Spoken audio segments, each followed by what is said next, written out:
Hi, my name's Jordan Anderson. I'm from Cedar Hills, Utah, and I served in the Santo Domingo East Mission in the Dominican Republic.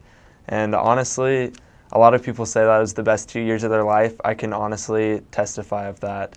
I really loved every day of the mission, and I can testify that was the best 2 years of my life. The majority of my mission was spent in the capital of Santo Domingo, and the capital, there's actually 3 missions in the Dominican Republic: Santiago, which is in the north, then Santo Domingo West and Santo Domingo East.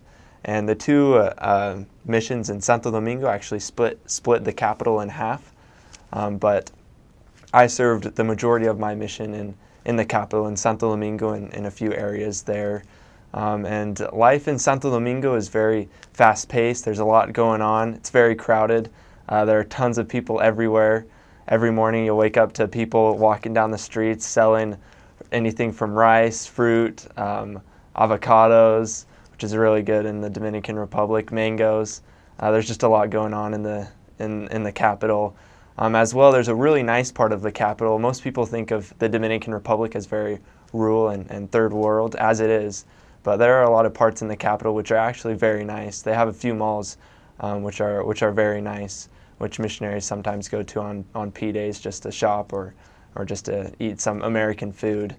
But the capital itself is very nice. However, outside of the capital, it gets a lot more third world. You'll see a lot of huts made out of wood that couldn't be bigger than your closet.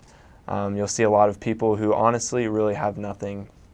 But one thing that I really loved about Dominicans and the people there was just their hospitality, and everyone is so grateful. You know, they don't really have that much. A lot of them, like I mentioned, just live in small huts or small houses made out of concrete if they're lucky. But everyone there is just so grateful for what they have, and they are always willing to share stuff with the missionaries or with people in need. There were many times where we'd walk into a house and start teaching some investigators or make a contact out on the street, and people would just look for things to offer us because they wanted to love us. They wanted to give us everything that they had, even though they didn't have very much, which was one thing that I absolutely loved about the Dominicans. They're so generous and grateful.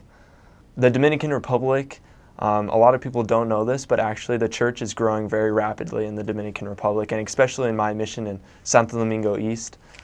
There were a lot of people who were able to be baptized and hear the gospel and be converted.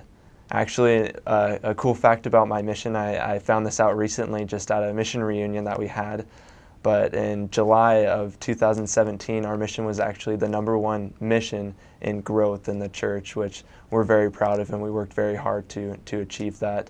And obviously, it wouldn't have been possible without the help of the Lord.